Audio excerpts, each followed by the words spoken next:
हिमायम हिमायम अहमद बलाला अहमद बलाला तो आपको निकलकर 1 तारीख को पतंग के निशान के ऊपर मोहर लगाकर मजलिस को कामयाब करना होगा। अगर मजलिस जब तक रहेगी कोई माई का लाल यहाँ पर फिरने वाला ना फंसा कराने की सोच नहीं सकता।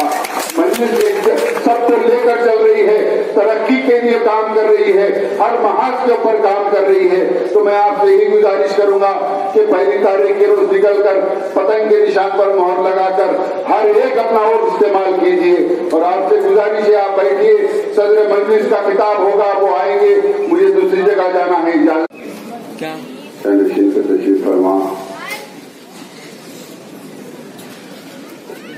मेहरबान मजलिस इत्तेहादुल मुस्लिमीन। और जो पानी की तकलीफ थी आज वो तकलीफ खत्म हो चुकी है। यहाँ पर मजलिस ने जो वादा किया था वो नए वाटर लाइन्स, रोड, तमाम काम कराए हैं और भी जो भी काम कराना है वो बाकी और कराएंगे इंशाअल्लाह। मैं जहां तक समझता हूं बुनियादी मसाइल के अंदर बल्दी बरकी आबरसानी को आप ले लीजिए। ये कामों के अंदर मजलिस इत्तेहादुल मुस्लिमीन ने जो काम कराए हैं ये पिछले 5 साल में अबरार के पीरियड के अंदर, इससे पहले भी 5 साल आपके दरमियान में कोई कारपोरेटर था होगा, लेकिन कोई हमारी बस्तियों की तरफ पलट के भी नहीं लगा। ये सच्चाई है, ये कट्टलगुड़े की आवाम जानती है कि मजलिस पिछले 5 साल के अंदर आपके दरमियान में रहकर आपके जो मसाइल थे वो मसाइल की एकसुई कराई। मैं ये भी जानता हूं कि जिस तरीके से मलकपट के दूसरे इलाकों के अंदर जो काम हो रहा है, चाहे वो खवातीन के रोजगार पर हो या किसी और चीजों के काम हो रहे हैं, वो काम यहाँ नहीं कर सक रहे हैं हम, जिसकी वजह हमारे पास यहाँ पर जगह की जो इलेक्ट्रॉनिक वोटिंग थी उसके ऊपर ये नहीं है और बैलेट बॉक्स पर है। तो जो भी नए वोटर्स है उन तमाम से मेरी अपील है, पहले नंबर पर पतंग का निशान है, उस निशान के बाजू स्टैंप लगाना होगा। वो जो स्टैंप है उसको आप एक से दूसरी बार मत लगाएं, एक ही बार वो स्टैंप लगाएं और उस स्टैंप की जगह कोई साइन या कोई थंब इंप्रेशन अपना मत लगाएं, क्योंकि आपका वोट वेस्ट होगा। तो मेरी आप तमाम से ये अपील है कि पहले नंबर के ऊपर मजलिस इत्तेहादुल मुस्लिमीन का निशान है, उस निशान को जाकर अपनी वोट डालकर मजलिस इत्तेहादुल मुस्लिमीन के हाथ में मत। मस्जिद आपकी जमानत है, मस्जिद आपकी ताकत है, मस्जिद आपकी पहचान है। आइए आप हम सब एक होकर मस्जिद के अपने वोट का इस्तेमाल करें। शुक्रिया, खुदा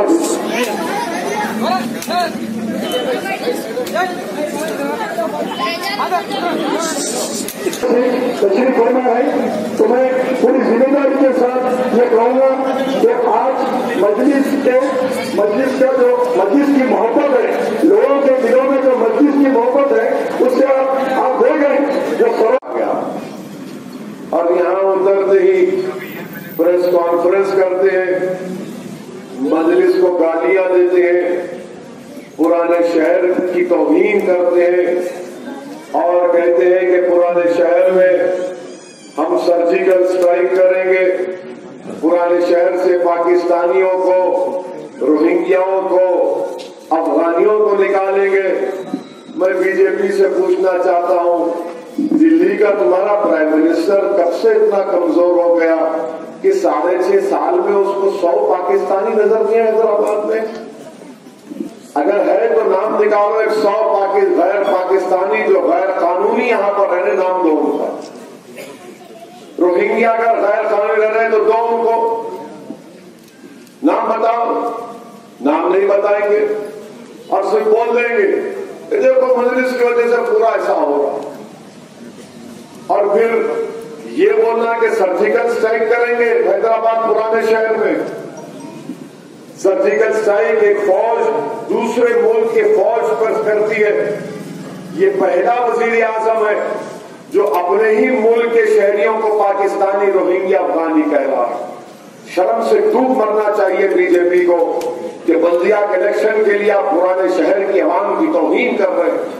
यहाँ पर हिंदू भाई भी रहते हैं, यहाँ पर दलित भाई, यहाँ पर बैकवर्ड क्लास के लोग, यहाँ पर मुसलमान, यहाँ पर सिख, यहाँ पर ईसाई भी रहते हैं, और आप ये कह रहे हैं कि यहाँ पर पाकिस्तानी है, रोहिंग्या है, अफगानी है? अगर है तो बताओ ना, अगर है तो तुम्हारी गलती है, तुम्हारी कमजोरी है।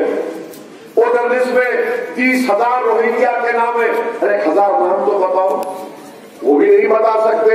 मकसद क्या है कि नफरत पैदा किया जाए, फिरका परस्ती को फरोग दिया जाए।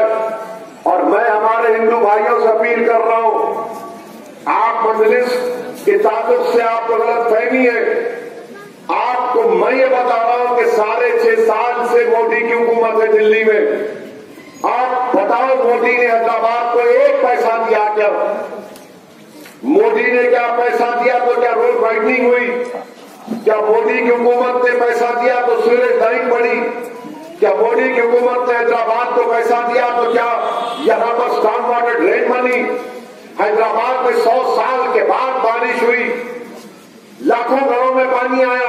गवर्नमेंट का कानून यह है कि अगर दिल्ली की सरकार हैदराबाद के अवाम को पैसा देती तो 10,000 की जगह उनको 80,000 से 1 लाख रुपया मिलता था, मगर मोदी ने एक पैसा नहीं दिया। आज आकर वही हिंदू मुस्लिम, वही पाकिस्तानी, वही अफगानी और असदुद्दीन ओवैसी को जिना बोलते। अरे क्या जिना से इतनी मोहब्बत क्यों है भाई? क्या कोई पुराना रिश्ता है आपका उनसे? क्या कोई ऊपर कोई आश्री करे थे? क्या वो गुस्सा हमारे पे क्यों निकाल रहे आप? मेरी गलती क्या है कि मैं बरतानिया जाकर कानून की डिग्री हासिल किया।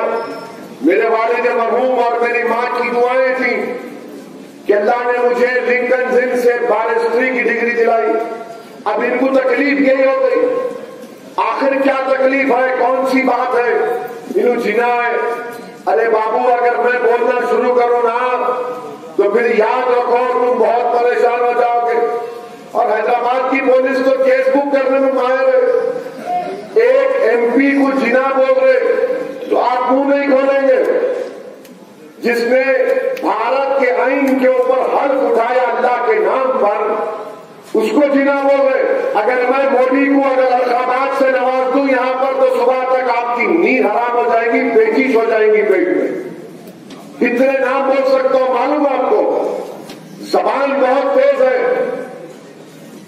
हमको ले जाके जिना से, अच्छा एक इनका एक और उनका एक अहमद बोलता है मैं ओवैसी को अपनी जूती पे रखो। अरे वो भी गई को रखता है बाबा, फिर कौन रखो बोल रहे? अल्लाह ने गरीबों के दिलों में मेरी मोहब्बत पैदा कर दी। तेरी जूती की जरूरत नहीं है मेरे को। तू एक दिन आएगा अपनी जूती उठाकर अपने सर पे मानेगा। अपने बाप से जाके पूछ, तुम्हारा बाप मेरे को भाईजान पुकारता।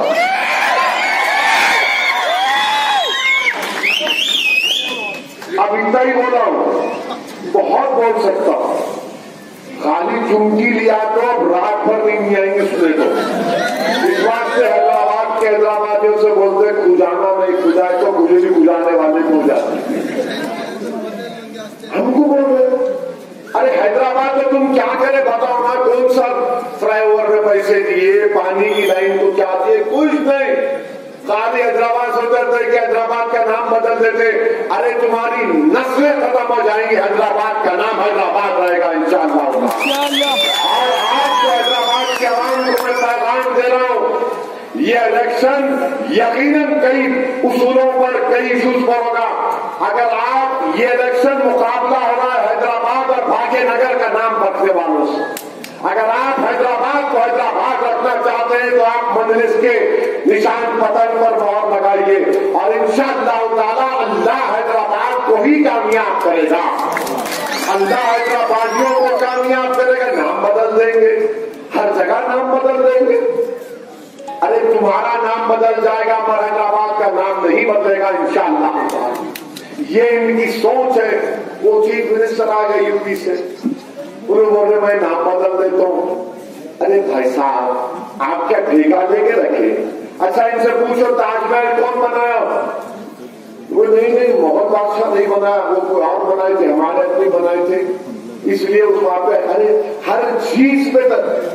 अब कुतुब मीनार पर नहीं, वो भी नहीं है। क्या क्या अब कल बोलेंगे नहीं चार मीनार कोई और बनाया था। अरे चार मीनार को आगे कल आए तो देखो कितना खूबसूरत चार मीनार है। देखो कैसा उसके चार मीनारे हैं, कितनी खूबसूरत इमारत है, कितना सुकून है वहां पे।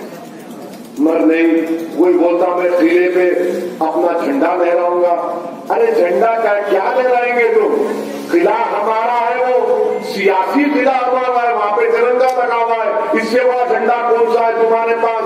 ना तुम्हारा झंडा लगेगा ना तुम्हारा डंडा चलेगा। यहाँ पर मंजिल थी और रहेगी इंशाअल्लाह।